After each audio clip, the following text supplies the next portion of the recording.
The man on the right is 25 years old. He has been reciting Goethe's Faust from memory for the last hour. His friend has been keeping pace, listening.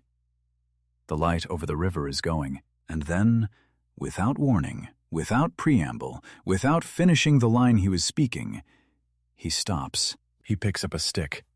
He drops to a crouch. He draws something into the damp sand at the edge of the path. His friend looks at the diagram, and then looks at his face, and goes pale. The diagram he drew that evening is the rotating magnetic field, the principle of the alternating current induction motor, the single most important electrical invention of the 19th century, completed in his head in the time it took him to stop talking. The electrical system that powers your house, the lights in your kitchen, the charger by your bed, the grid running underneath your city, the transformer humming on the pole at the end of your street. All of it begins on a riverbank in Budapest in a single, uninterrupted vision in the late afternoon of a February day in 1882. 37 years later, alone in a New York hotel room, the man who drew it sits down to explain how it had happened. And in the same essays, in the same 6 chapters in which he describes the inventions that built the modern world, he makes a stranger and harder-to-hear claim: that he had never invented anything at all, that he was just a machine responding to inputs. This is the only document Nikola Tesla ever wrote about himself, and the riddle hidden inside it. Over the next half hour, we are going to read it the way it deserves to be read, slowly, carefully, and in the order he chose. February 1919.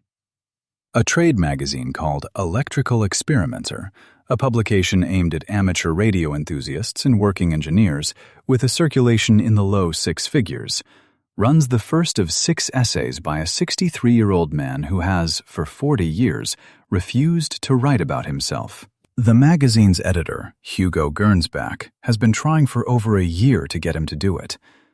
Tesla has finally agreed. He lives alone at the Hotel St. Regis. He is not yet broke, but he is no longer rich. Most of the world has forgotten him. The First World War has just ended. The country he is writing for is exhausted and triumphant, and ready to enter what will be called the radio age, an age built almost entirely on patents he filed before any of his audience was born. The radio he pioneered is being credited to another man.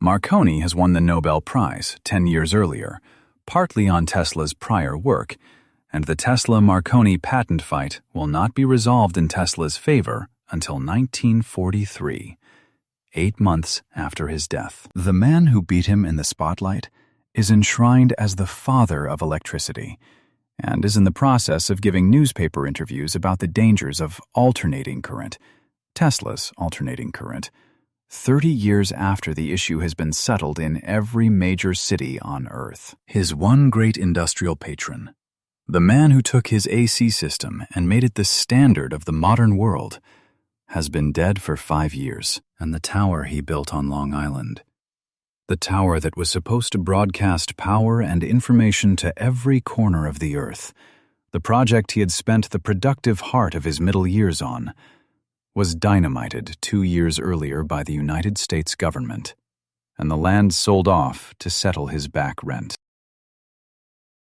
And so, for the first time in his life, he sits down to write about himself. Not a press release, not a patent affidavit, not a court deposition. A document, with chapters, with sequence, with omissions of his own choosing. 6 chapters, first person, sequenced by him, including the parts he chooses to include, omitting the parts he chooses to omit. Roughly 40,000 words in total, the length of a slim novel. This video is not a biography of Nikola Tesla. There are 1,000 of those, and most of them are, charitably, half wrong. This is something different. This is a careful reading of the only 6 essays Tesla ever wrote about himself, and a listening, especially, to the silences inside them. We are going to take him at his word about what he chose to put on the page, and we are going to take him at his silence about what he chose not to.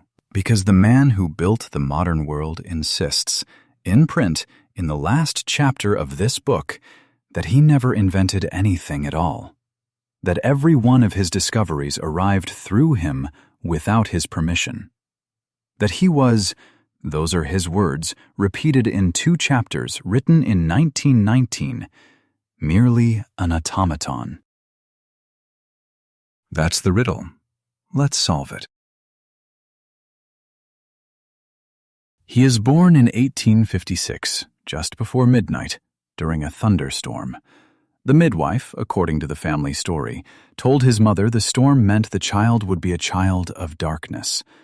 His mother is said to have answered, "No, he will be a child of light." He grows up in a village called Smujan, in what is now Croatia, in a stone house with a red tile roof. The son of a Serbian Orthodox priest. A strange child, even by the generous standards of strange children, he has, from earliest childhood, an affliction he cannot name and his family cannot understand. Whenever a word is spoken in his presence, anything, the name of an object, the name of a place, the name of a person, the image of the thing it describes appears in front of him, vivid, in color, as real to his eye as the floor beneath his feet. When a word was spoken to me, the image of the object it designated would present itself vividly to my vision, and sometimes I was quite unable to distinguish whether what I saw was tangible or not. He learns to push his hand through the images to test if they are real. Often they are not. Often he cannot tell at all. He develops, very early, a private discipline. He learns to will the images away, to consciously fade out the visions and bring the room back. Most adults never need to learn this. He has to learn it before he can speak in school without getting confused.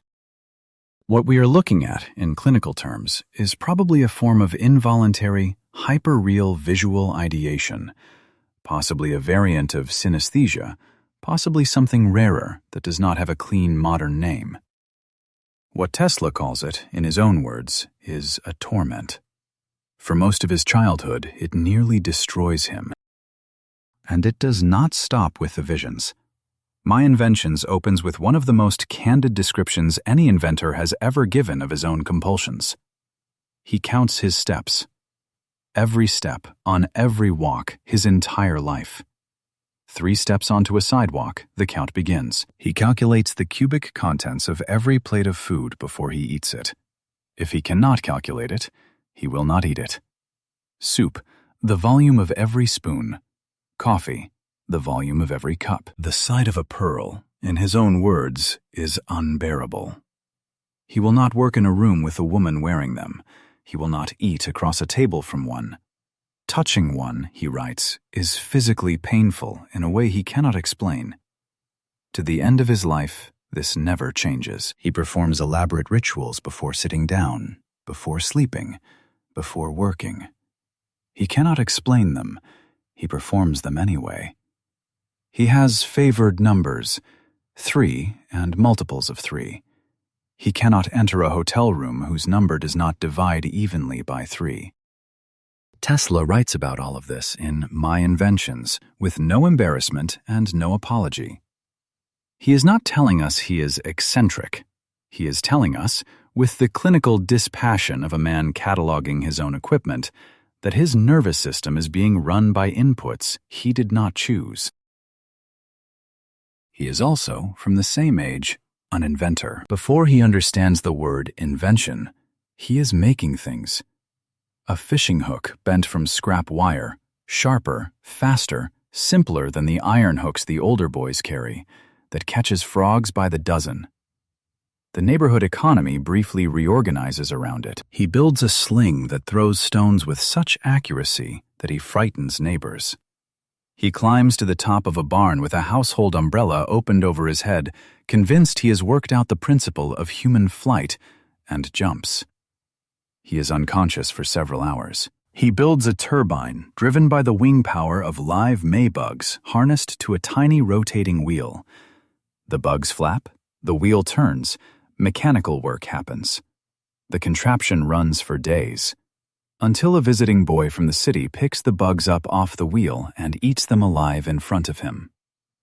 Tesla is so revolted he never touches an insect again. He cannot be in a room with one. The Maybug turbine, by his own admission, is the last invention of his that involves a living animal. And, at age 10, when the new town fire engine fails on its first public demonstration, its canvas suction hose collapsing under negative pressure, the pump straining against itself, the crowd shouting, and the dignitaries embarrassed, he is the only person in the crowd who looks at it and sees what is wrong. He climbs onto the engine. He plunges his hand into the suction inlet and clears the collapse. The water comes up. The crowd carries him home on their shoulders. He is 10. He does not yet know any physics. He has never seen a textbook on hydraulics. He simply sees the problem. Instinct is something which transcends knowledge. This is the line in Chapter 1 that tells you everything you need to know about how Tesla will invent for the rest of his life. The mind builds first. The hand picks up the tool only after the mind has finished the work. The visions that torment him as a child are eventually the visions he learns to use. And the same nervous system that floods him with images he did not ask for, that counts his steps and calculates his food and refuses pearls, is the one that will, 15 years later, hand him the rotating magnetic field complete and finished, in a single. He has an older brother, Dane, 5 years his elder, the bright one, the one their father has been counting on.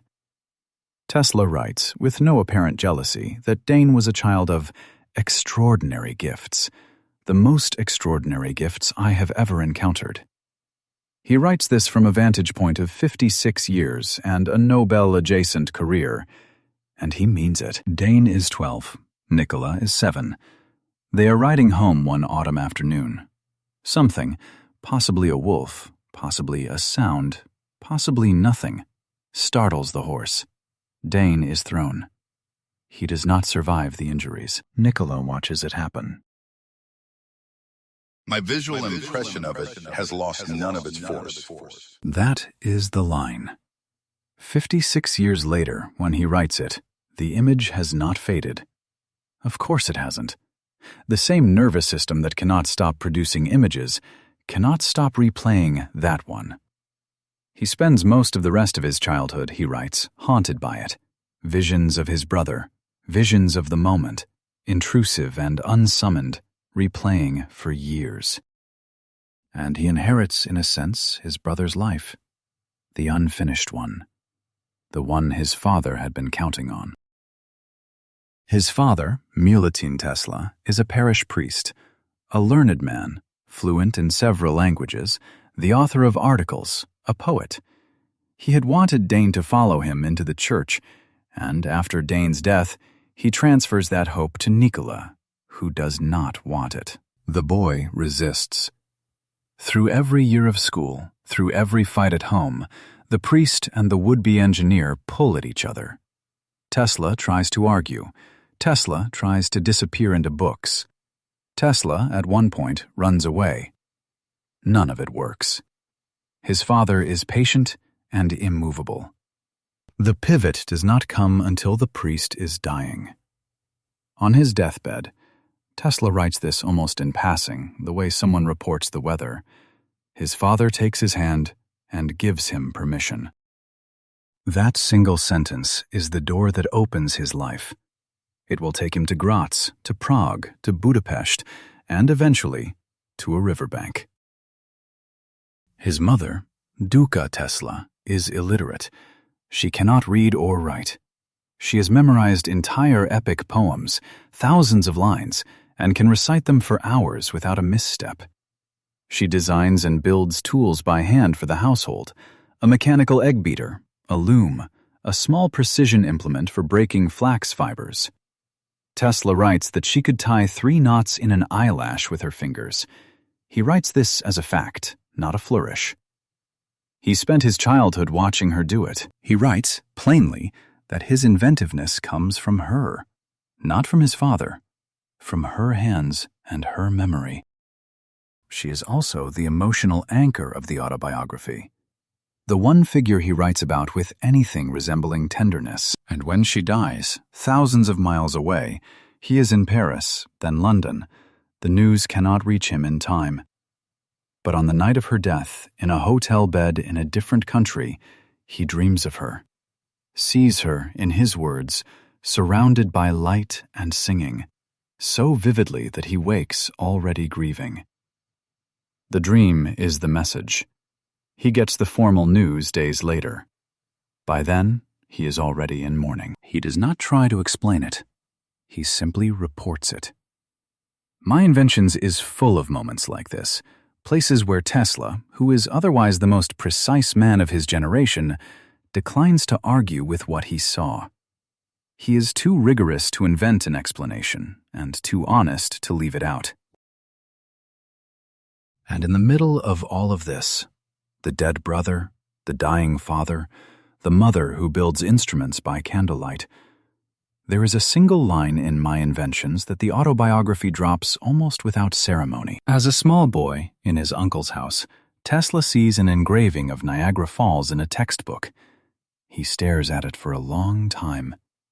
He turns to his uncle and tells him, with the certainty children sometimes have about their own future, I will go to America and capture the falls. The uncle, Tesla writes, is amused. He pats the boy on the head. He says something polite. The line is forgotten by everyone in the room except Tesla, who, in 1919, is writing it down because he never forgot it. Hold that line. We will come back to it. He is 17 years old. He has cholera. He has been in bed for 9 months. He has lost so much weight that his mother does not, on bad days, recognize him. The doctors have told the family there is nothing more they can do. His father, the priest, sits beside him through the worst of it and does not pray out loud because he is trying to seem calm. Tesla notices the trying. He notices that his father's face has gone the wrong color. He notices, in his own description, that his father is preparing himself. And from inside the fever, the boy makes the bargain that decides his life. I will recover if you let me study engineering. His father agrees on the spot. Tesla recovers within weeks.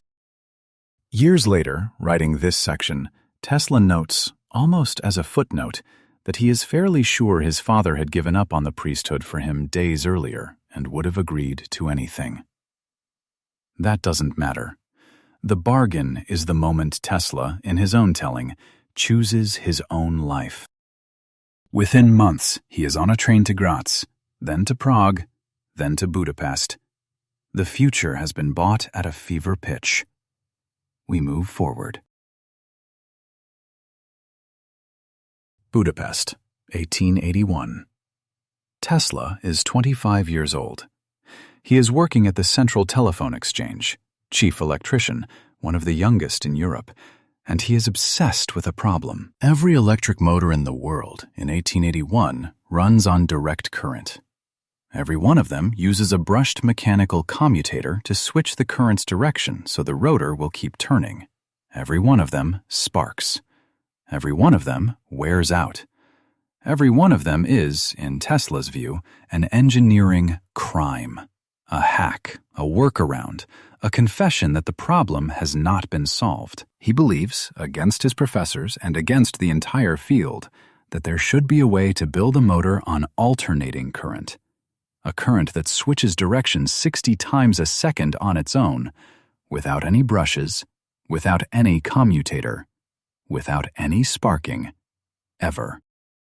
He has been thinking about it by his own count since 1875, since his first year at the Polytechnic in Graz, when his professor demonstrated a brushed DC dynamo, and Tesla raised his hand and said in the middle of class that the brushes were unnecessary.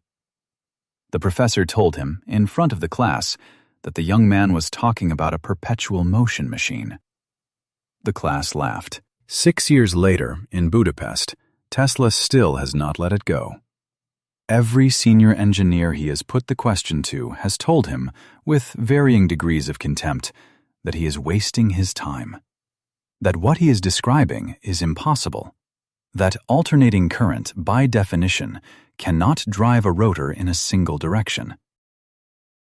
And his nervous system, the one that has been processing too much input his entire life, chooses this moment to collapse. Tesla describes the breakdown in My Inventions with the same clinical precision he uses to describe a circuit. He is not being figurative. He is reporting symptoms. They are, every one of them, recognizable to a modern neurologist as a case of acute sensory hypersensitivity bordering on synesthetic overload. But in 1881, no doctor in Europe has the vocabulary for what is happening to him. The ticking of a watch 3 rooms away made the floor vibrate. The light of the sun, even when seen through closed lids, was a series of explosions. I had to be propped up on rubber cushions to be insulated from the earth. He is propped on rubber cushions because the vibration of the floor itself, every footstep, every passing carriage, is intolerable. His pulse, he writes, swings between 40 and 150 beats per minute without warning. He cannot eat. He cannot sleep more than minutes at a time. The doctors, in 1881, have nothing for him. They cannot even name what is happening. One of them tells the family, on the way out, that the young man is, in his words, unique in the annals of medicine, and will not survive. He does not die. Slowly, over weeks, the symptoms recede. A friend, an engineer named Anthony Zigotti, drags him out of the room and forces him to walk. The walks are at first 10 minutes, then half an hour, then an hour. By February of 1882, they are walking together every afternoon in the city park, and on a particular afternoon in late February, Tesla never gives the exact date, but the month is in the text. Tesla, who has memorized whole books of Faust, is reciting it from memory as they walk. The sun is setting toward the river.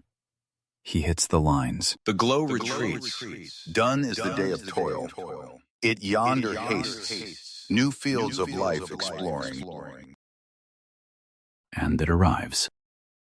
Not an idea, not an outline, not a sketch, a complete magnetic field. The motor, a polyphase alternating current system, fully formed, running, in his head, in real time. He can see it from the front. He can see it from inside. He can run it. The rotor is turning. The currents are flowing. There are no brushes. There are no commutators. There is no sparking. The thing his professor told him was impossible 6 years earlier is, in this moment, operating in his head as plainly as the trees in front of him. He grabs Zigotti by the sleeve. He picks up a stick. He drops to his knees in the gravel. He draws the diagram. He explains it as he draws. 2 currents, 90 degrees out of phase, producing a magnetic field that rotates without anything mechanical rotating to make it. Zigotti is an engineer. Zigotti understands what he is looking at. Zigotti, Tesla writes, is the only other human being who sees the rotating field that day, 6 years before any prototype will exist. The images had the solidity of metal and stone, and were so real that I could not, except by an effort of will, distinguish them from objects which were actually present. This is the section, in Chapter 3 of My Inventions, where Tesla finally tells us how he actually invents. He does not work at a bench. He does not start with sketches. He builds the machine entirely in his mind. He runs it there for days, sometimes weeks. He lets it operate, and then he goes back into the imaginary workshop and inspects it for wear. He finds the bearing that has gotten hot. He redesigns the bearing. He runs the machine again. He writes that he has, by this method, redesigned machines in his head until they ran for months without imaginary failure. Only then would he build them. The first physical prototype of his AC motor, the one he eventually constructs in New York, works on the first attempt. Of course it does.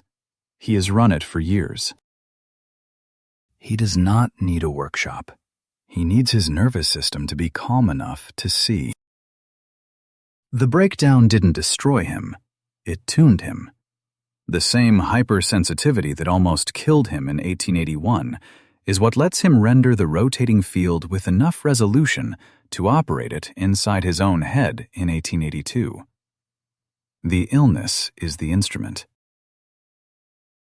6 years later, the same diagrams will appear, almost unchanged, on a chalkboard at the American Institute of Electrical Engineers in New York. He carries them, completed, in his head from this evening to that one, across an entire ocean, an entire decade, an entire different life.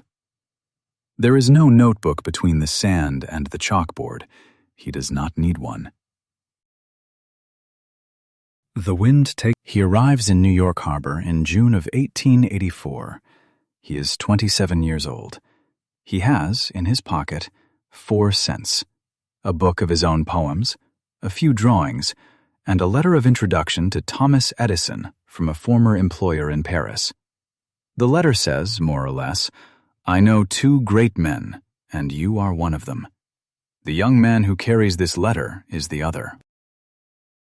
His luggage has been stolen on the journey. His tickets have been stolen. The 4 cents is, in the literal sense, his net worth as he steps onto American soil. His first night in America, before he has even slept in the country, he is sent to repair 2 broken lighting machines on the SS Oregon, at the time the largest and fastest passenger ship in the world. The Edison Company has been failing to fix them for weeks. The ship is supposed to sail at dawn. Tesla works through the night, alone, on the dock, by lantern light. By 5 a.m., both machines are running. The ship sails on time. Tesla walks back across Manhattan in the first light of his second morning in the country. Edison and his foreman, Charles Batchelor, are coming the other way down Fifth Avenue, on their way to the office, having heard that the Oregon is still at the dock. Edison stops when he sees Tesla. Edison stops because Tesla looks the way a man looks who has just spent 11 hours fixing 2 of Edison's own machines. "Batchelor," Edison says, "this is a good man." Edison hires him on the spot. Then, days later, makes him an offer. There are 24 of Edison's DC dynamos that need to be redesigned for higher efficiency. The whole Edison Illuminating Company depends on them. They are losing money on every customer because the dynamos are inefficient. Edison tells Tesla, in front of witnesses, including Batchelor, that if he can redesign all 24, there will be $50,000 in it for him. $50,000 in 1884 is roughly 15 years of an engineer's salary. It is enough to start a company. It is enough to retire on. It is, for a young man with 4 cents who has just gotten off a boat, the entire shape of the future. Tesla works for almost a year, round the clock. He sleeps in the workshop. He redesigns 24 machines, one by one. He delivers them. Every one of them works at higher efficiency than Edison's original. The Edison Illuminating Company's financials improve. Edison knows this. Batchelor knows this. The accountants know this. And when Tesla, having completed every promise, comes to ask for the money, Edison, who is by now a national figure, leans back and gives him the line that will follow Tesla in print for the rest of his life. "Tesla, you don't understand American humor." There are, in some accounts, witnesses who say Edison offers him a raise instead, a small one. Tesla, in My Inventions, does not bother with that detail. He records the joke. He records his response, which is to walk out the door. And he records that he is, on that day, again, broke. The man who saw the alternating current motor by a Hungarian river, who has just rebuilt the entire Edison dynamo line, spends the winter of 1885 and the spring of 1886 digging ditches in New Jersey to eat. $2 a day. He shares a tenement room with a foreman who feels sorry for him. And here is where My Inventions does something quietly remarkable. Tesla writes about this entire period, the betrayal, the poverty, the ditches, the cold, in 2 paragraphs. He does not dwell. He does not score settle. He simply notes that there were difficult months and moves on. The reader, 2 paragraphs later, is in 1887, and Tesla is incorporating his own company. By May of 1888, 3 years after walking out of Edison's office, he stands in front of the American Institute of Electrical Engineers at Columbia College and presents the polyphase alternating current system. The diagrams on the chalkboard are the diagrams from the Budapest sand. The engineers in the room understand in real time that they are looking at the future of electricity. George Westinghouse is in the audience. Westinghouse is 41 years old, an industrialist, and the only man in America with the capital and the appetite to bet against Edison. Within months, Westinghouse buys 40 of Tesla's patents and signs him to a contract. The Westinghouse-Tesla AC system lights the 1893 Chicago World's Columbian Exposition. 20 million visitors walk through it at night. The buildings are bright as day. The city of Chicago has, for the duration of the fair, become the largest single demonstration of alternating current power in the world. By the end of the year, Edison's DC system has effectively lost the open market in every American city. The current war ends without a final battle. It just ends. And in 1895, 11 years after Tesla walked off the SS Oregon with 4 cents in his pocket, the first hydroelectric power station at Niagara Falls comes online. On Tesla's polyphase system, built by Westinghouse, 10 generators, generating for the first time anywhere on Earth large-scale alternating current power for an entire region. Buffalo, 20 miles away, lit at night from the falls. 30 years earlier, in a village in what is now Croatia, in a textbook open on a wooden desk in front of a small boy who could not yet distinguish his visions from the real world, there had been a single line. He did. And in My Inventions, when he tells this story, the boy with the engraving, the man at the powerhouse, the 30-year arc, he does not gloat. He does not claim the prophecy. He notes that the boy said it, and that the man did it, and that he found the symmetry interesting. That is all. The man who has just won the largest engineering battle of the 19th century will not even describe the war he fought. Westinghouse appears in the autobiography in a single warm paragraph. The AC-DC fight gets a sentence and a half. Edison's betrayal, the joke about American humor, is retold in 2 lines, in passing. This omission is the character. If you have made it this far, you already know this isn't a channel where Tesla is a meme. This is a channel where his actual record gets read carefully and slowly from the documents he left behind. There are more episodes coming. Wardenclyffe, the Marconi patent fight, the death ray myth, the white pigeon, the Colorado Springs experiments, the lost notebooks. All of it from primary sources, the same way we are reading this one. Subscribe, and the next episode finds you on its own. There's a new one every 2 weeks. On Long Island, between 1901 and 1906, Tesla builds the largest and strangest structure of his career. It is called Wardenclyffe, a wooden lattice tower 187 feet tall, sitting on top of an enormous brick laboratory full of high-voltage transmission equipment. funded primarily by J.P. Morgan, designed by Tesla in his head, exactly the way the AC motor was designed in his head. Years of imaginary operation, months of real construction. No working prototype to point to, just the certainty in Tesla's mind that the math is right. Its purpose, as Tesla originally describes it to Morgan, to broadcast electrical power and information wirelessly through the Earth itself, using the planet as a resonant cavity to every corner of the world. No wires, no transmission grid, a continent receiving free electricity through the air, a flick of a switch in any household, anywhere on Earth. It is, in 1901, the most ambitious engineering project ever proposed. It is, in 2026, the kind of thing that still makes physicists raise an eyebrow and say, well, parts of it. Morgan, when he eventually understands that Tesla intends to broadcast power without any way to meter it, without any way to charge for it, without any way to monetize the customer, withdraws his funding. He does not say no on a Tuesday. He simply stops returning Tesla's letters.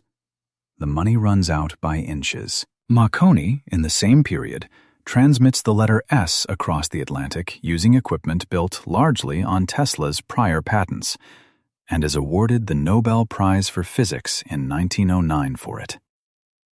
Tesla files a patent dispute. The dispute will not be resolved in his favor until June of 1943, 6 months after his death. The tower never operates at full power. The laboratory is mortgaged, then mothballed, then abandoned. By 1917, with the United States at war with Germany, the federal government decides the tower might be used as a German radio beacon and orders it dynamited. The land is sold to settle the back taxes. The wood is sold for scrap. The brick laboratory is, for the next several decades, used as a photographic film processing plant. This is, by any reasonable measure, the central catastrophe of Nikola Tesla's life. The single project he believed would change civilization, the one he had bet his fortune, his reputation, and the productive heart of his middle years on.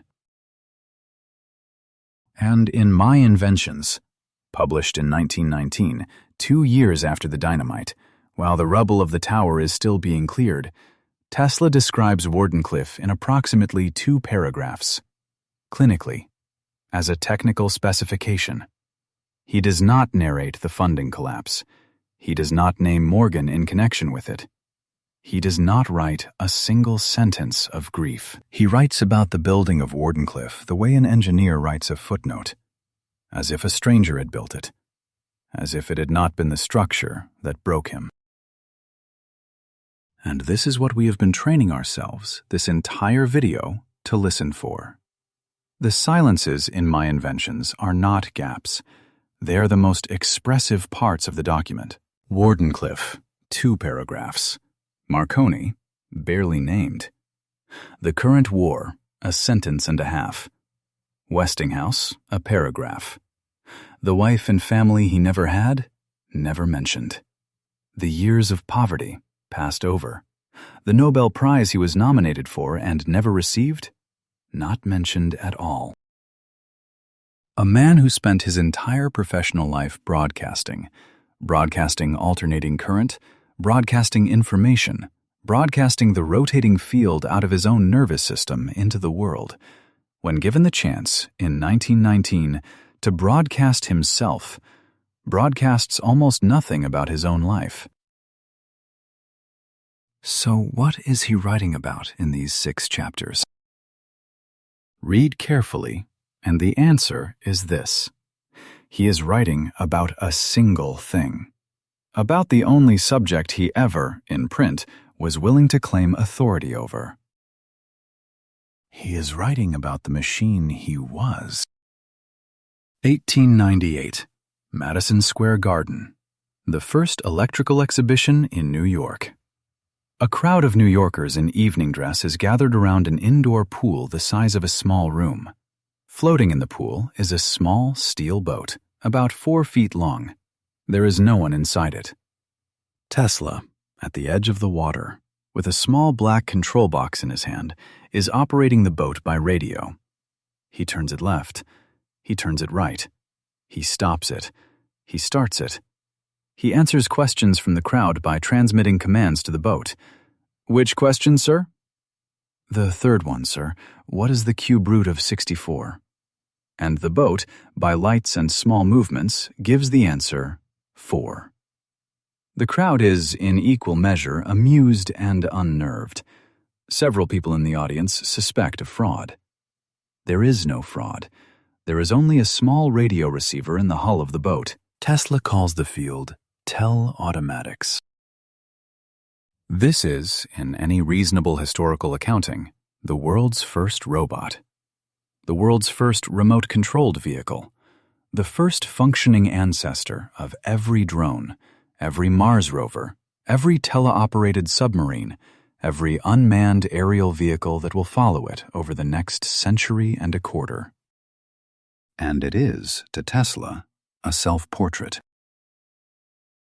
I have by every thought and act of mind demonstrated, and do so daily, to my absolute satisfaction, that I am an automaton endowed with power of motion, which merely responds to external stimuli beating upon my sense organs, and thinks and acts and moves accordingly. He does not believe in free will. He does not believe in genius.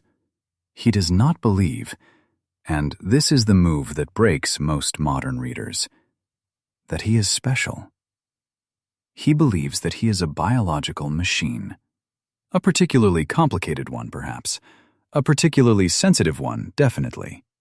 But, in kind, no different from the steel boat in the pool. He believed that the visions, the compulsions, the breakdown by the Danube, the rotating field arriving complete in his head, the boy who told his uncle he would capture the falls, none of these things are him.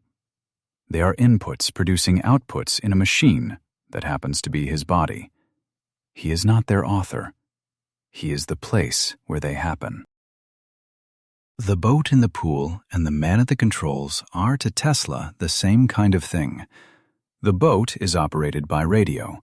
The man is operated by everything: light, sound, vibration, words, weather, pearls, the ticking of distant watches, the tiny shifts in air pressure that other nervous systems cannot register. The boat receives a narrower band of inputs. The man receives a wider one. The architecture is the same. And in the same chapter, the last chapter of my Inventions, Tesla makes a series of predictions that, read in 2026, are difficult. Machines, he writes, will go to war on behalf of men. Not metaphorically, literally. The first tell-automatic war machines, he predicts, will be naval. Small unmanned vessels carrying explosives, controlled from a coastline. He is, in 1898 and again in 1919, describing the modern naval drone with stunning precision. Machines, he writes, will carry the senses of their operators across oceans. A man in New York will look through the eyes of a machine in Tokyo. A surgeon in one city will operate on a patient in another, by radio, in real time. He is, in 1919, describing teleoperation and telesurgery, both of which become routine in the early 21st century, both of which require a phrase that did not yet exist when he wrote. Machines, he writes, will eventually think. They will become autonomous, not metaphorically, but literally, because the only difference between a machine and a man is the complexity of the inputs. Build a machine sensitive enough, with enough inputs, with enough internal feedback, and it will, by definition, do what men do. He says this in 1919. He says it without alarm. He says it as a fact. He is describing drones. He is describing teleoperation. He is describing the autonomy debate we are still, more than a century later, having. the debate that has, in the last 3 years, become urgent in a way Tesla would have understood immediately, and the rest of us are still catching up to. But the deeper move, the one this whole video has been quietly building toward, is this. Tesla never believed he was a genius. He believed he was a correctly tuned receiver. The visions were not creativity. They were inputs his nervous system happened to be sensitive enough to register. The compulsions were not eccentricity. They were the side effects of being a machine without good filtering. The rotating magnetic field did not come from him. It came through him, because he had spent 25 years tuning himself, deliberately and undeliberately, to receive it. The man who built the modern grid believed all the way down that the grid had not been built by a man. It had been picked up by one. This is the confession at the bottom of my inventions. Not, look what I built, but I was the first machine I ever studied. Whether he was right about this, whether human beings are best understood as machines responding to inputs, or whether Tesla, in the late chapter of a hard life, was reaching for a frame that made his own suffering bearable, is a question this video cannot answer. It is a question philosophers and neuroscientists are, at this moment, still arguing about. What we can say is this. He believed it. He wrote it down. He arranged the entire shape of his autobiography around it.